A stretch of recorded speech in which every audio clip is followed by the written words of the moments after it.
Welcome to MSTR today in the Treasury Titans. It is Tuesday. It is August 25th. It is JLD, and nothing in this video is financial advice, but Michael Saylor wants us to get out of bed, and that is bed with a capital Bitcoin B. Let's just hear what he has to say.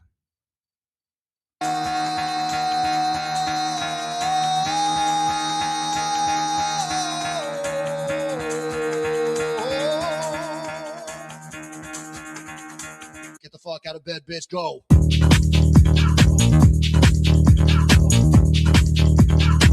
Get up, and get the guy go.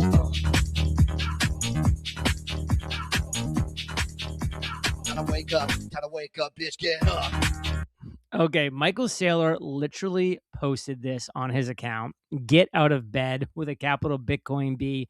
Obviously, Alex created this video, but Michael Saylor liked it enough to play it. So I'm playing it for you because, hey, I think it's funny.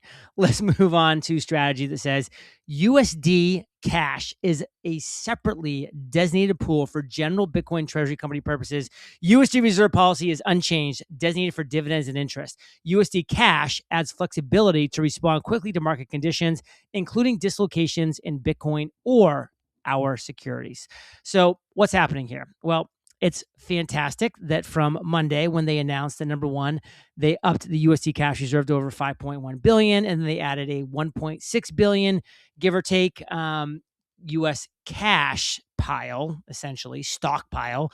We're kind of like, okay, well, what does that actually mean? Well, now they're just being very clear, and they mean exactly what we were thinking was going to mean, which is the USD reserve is for dividends and it's for interest. So you know that there are basically, what is it now? $5.1 billion sitting there to pay interest, to pay dividends, period. End of story. That's what that money is for. It's not going to, you're not going to wake up one morning like we did, months ago, and it's going to be, cut down to $700 million, which freaked a lot of people out when they were paying off that that really high, let's just say, convertible bond notes, which, by the way, was a great move, but freaked out the retailers who thought that a death spiral had started, which, of course, we now know they could not have been more wrong. But strategy said, okay, we get it. We know what you want.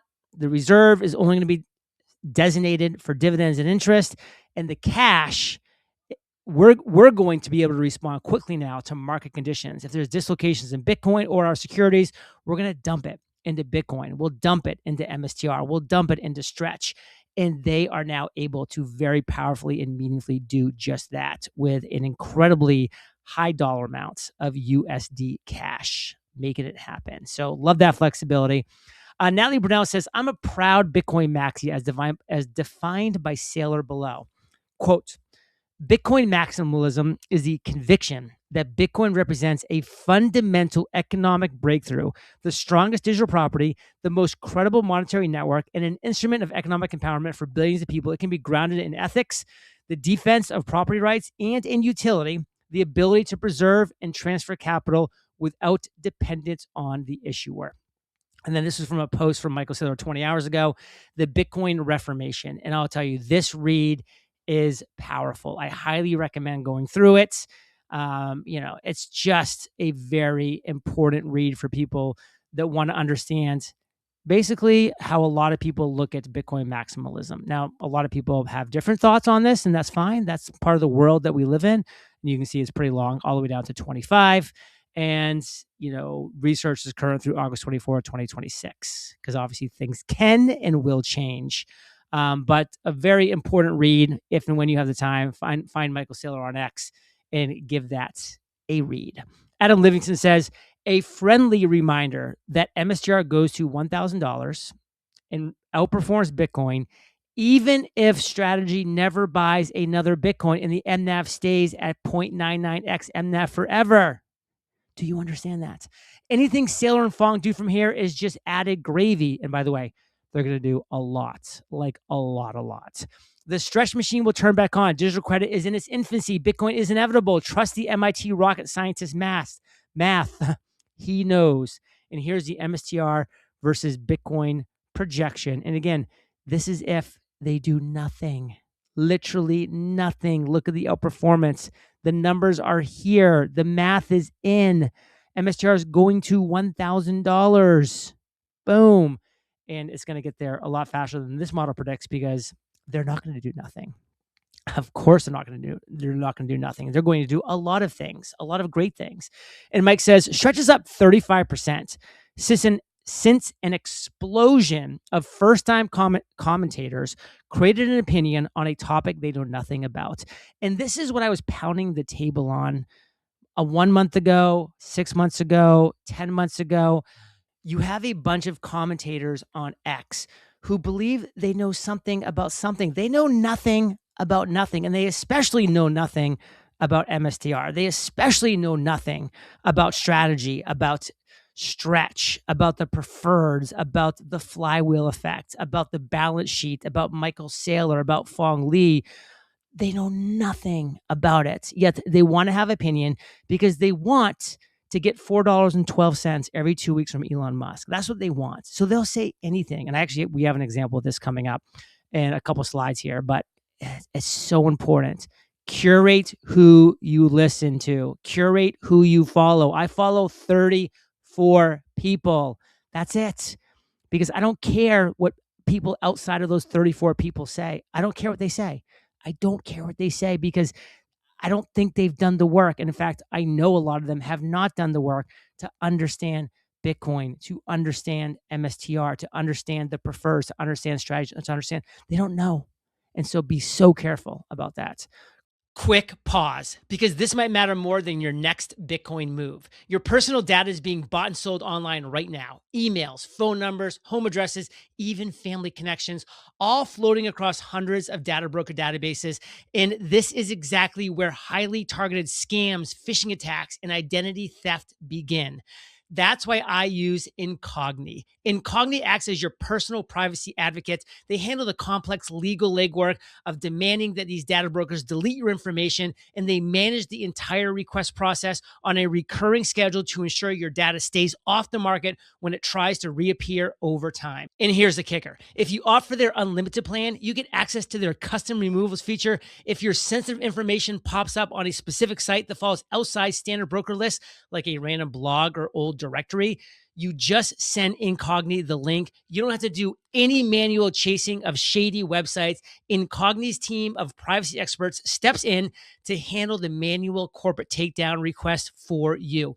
It's a simple setup to get back in control. Create your account, grant them permission, and they get to work clearing your digital footprint on your behalf.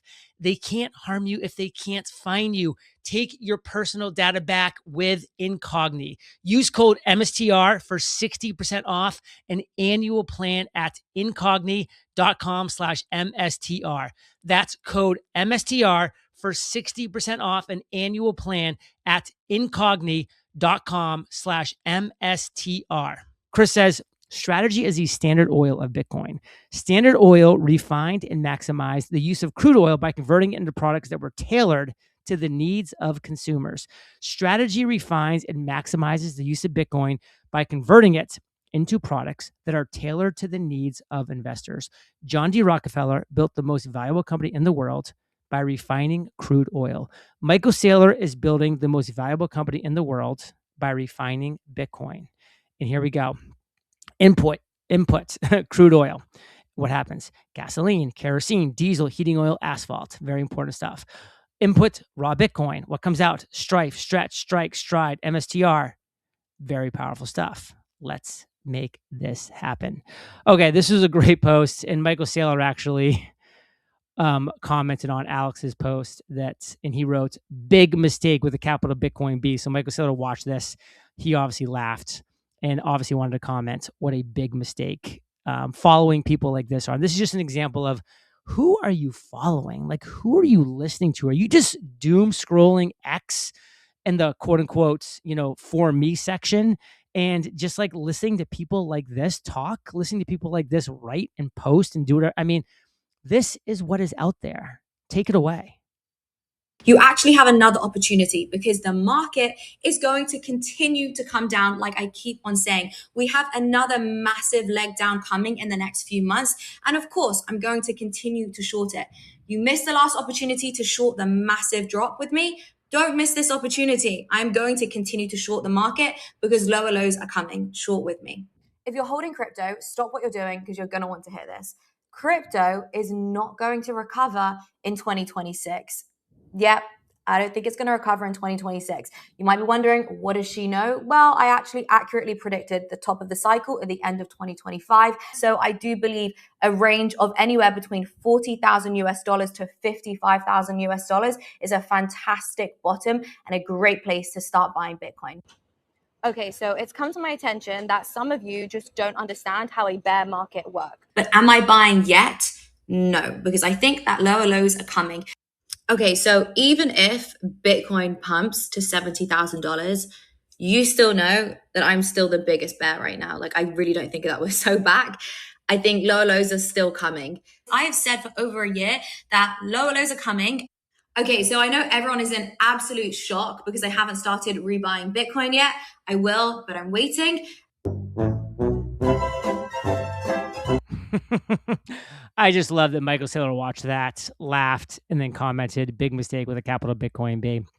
Zink says, people forget Metaplanet was the best performing listed company out of 55,000 tracked globally in 2024. The stock continues to climb in Tokyo. The U.S. listings follow Japan as that remains their primary listing. Today, they raised $2.3 million through the common stock ATM of their U.S. subsidiary, Super League. The dual engine of capital raising across Japan and America is now kicking in. You are not bullish enough. And Metaplanet actually finished the day at 330, which was about up like 8% on the day. So now they're up over 40% total in the past 5 days. Massive move, 40%, 5 days. Again, as we've been saying, we needed to wait till Bitcoin woke up and started charging. It did. Bitcoin got to touched 81,000 last night. Now, as I'm speaking, it's actually in the high 78s. So it came down quite a bit from that little peak it had.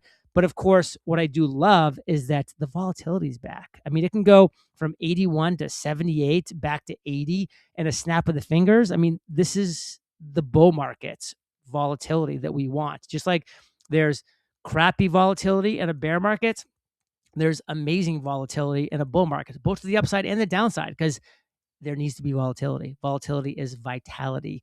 Thank you, by the way, to everybody who left incredible comments yesterday, because again, I am at the beach all week here in Wells, Maine. I'm actually missing some time in the sand right now, but it's worth it to get this content out to you. So enjoy, and another video is coming at you tomorrow. What's the second best? There is no second best.